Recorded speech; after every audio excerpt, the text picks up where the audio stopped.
Assalamualaikum warahmatullahi wabarakatuh. Waalaikumsalam warahmatullahi wabarakatuh. Alhamdulillah. Alhamdulillahilladzi hadana ila siratil mustaqim.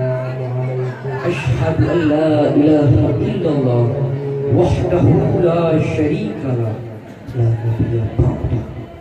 Amma ba'd.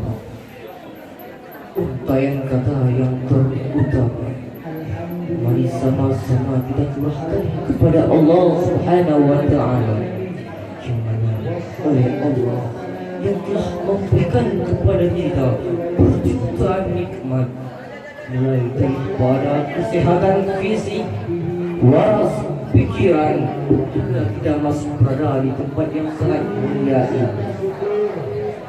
Selawat bernadakan salam, marilah sama-sama kita hadiahkan kepada seorang revolusi alam yang telah membangkitkan harmoninya Islam di tanah bumi, yang telah mewujudkan akhlak kita yang sangat mulia, yang menjadi panutan bagi kita umat manusia.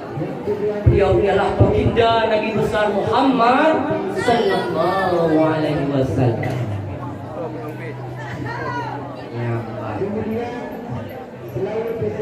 Penghormatan yang terutama, marilah sama-sama kita ucapkan kepada pimpinan yang terdahulu.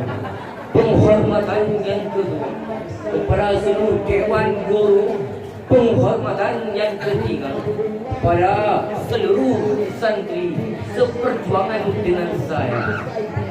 Yang saya muliakan, Dewan Hakim akan menilai kita dengan seadil-adil. Hadirin Dewan Hakim yang saya hormati,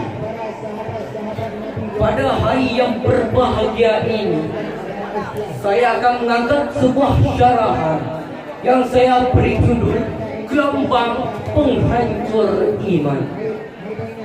Hadirin, kita melihat dari sisi firman Allah Subhanahu wa Ta'ala, dijelaskan dalam Al-Quran surat Al-Ashr yang bunyinya, A'udzu billahi minasyaitonir rajim. Bismillahirrahmanirrahim. Wal 'ashr innal insana lafil khusr illa alladhina amanu wa 'amilus shalihat wa tawassaw bil haqq wa tawassaw bil sabr. Yang artinya, demi masa, ucapan sumpah, sesungguhnya manusia berada dalam keadaan kerugian, kecuali orang-orang yang beriman, mengerjakan kebajikan, serta saling menasihati tentang kebaikan dan saling menasihati tentang keselamatan.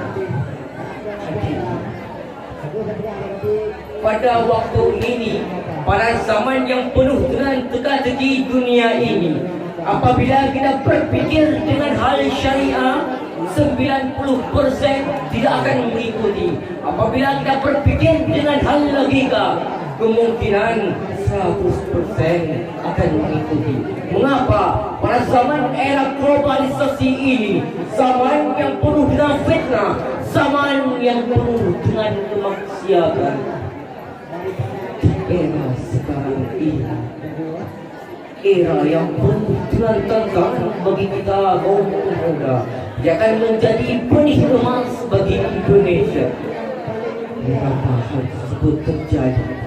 Karena hadirin, Rasulullah berkata, nanti wasabatku umatku bagaikan buih dalam lautan, dihempas gelombang-gelombang, ditiupi angin-angin yang sangat kencang, pecah dalam gelombang, hilang dalam tiupan angin.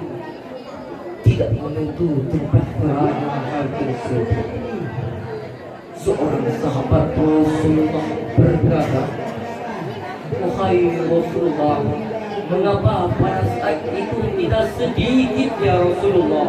Rasulullah menjawab, tidak wahai sahabatku, kita pada masa tersebut sungguh sangat banyak, tapi separuh dari kita diambil, dimakan oleh musuh-musuh, dihancurkan oleh musuh-musuh kita, bagaikan makanan di atas hidangan, yang kiri mau menyantap, yang kanan mau menghancurkan.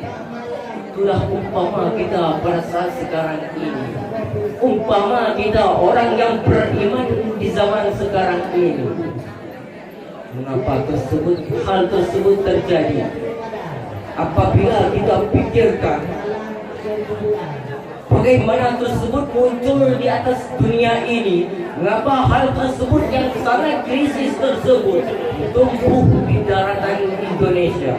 Karena persatuan keyakinan kita terhadap agama sudah lenyap.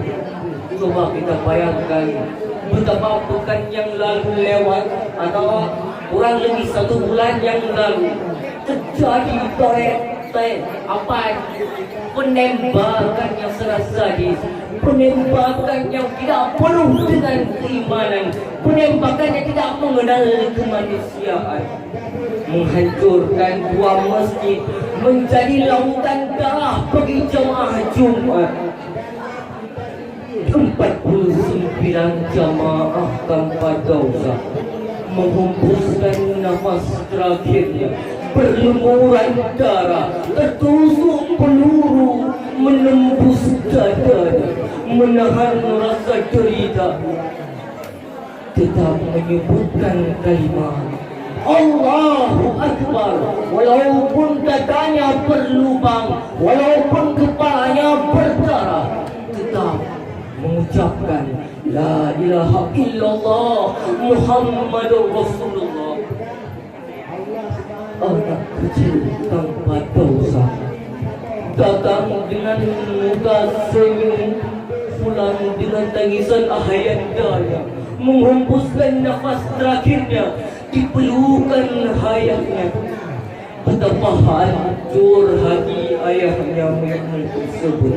Tapi kaum yang menginginkan Islam hancur, kaum yang menginginkan Islam binasa, malah bangga, malah mereka bersorak-sorak karena dapat membantai 49 orang tanpa dosa. Itulah salah satu visi dari misi mereka untuk menunjukkan keimanan kita. Tidak akan sempurna suatu agama, tidak akan sempurna suatu etikat, tidak ada keharmonisan sosial, tidak ada keharmonisan tali silaturahmi yang berjalan.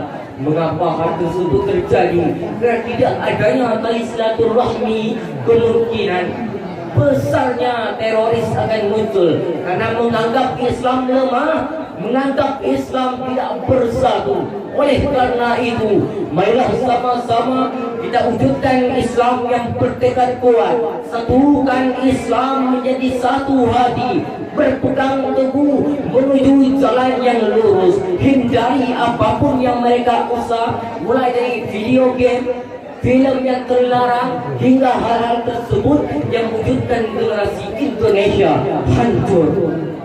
Hadirin Dewan Hakim yang saya hormati, tadi syarahan saya tadi dapat kita ambil kesimpulan. Persatuan ialah kunci dari kokohnya suatu keimanan. Tekad dan keyakinan ialah kunci dari berdirinya suatu keyakinan. Oleh karena itu, kita benih-benih emas bangsa yang akan menjadi seorang penopang, yang akan menjadi seorang tangga menuju Indonesia Jaya. Marilah sama-sama kita wujudkan mimpi tersebut. Jangan hanya ada di khayalan kita, jangan hanya ada di ingatan kita, tapi marilah sama-sama kita wujudkan. Jangan lihat lagi hal ke kiri, menuju hal ke kanan, menuju pemimpin yang akan datang. InsyaAllah kalian semua akan menjadi pemimpin Indonesia yang selanjutnya. Hanya sekian dari saya. Apabila ada kata-kata saya yang menyakitkan, mohon dimaafkan. Karena hanya sekian ilmu yang dapat saya berikan. Mudah-mudahan bermanfaat bagi anda semua, terutama bagi diri saya sendiri. Saya akhiri dengan wabillahi taufiq wa hidayah. Assalamualaikum warahmatullahi wabarakatuh.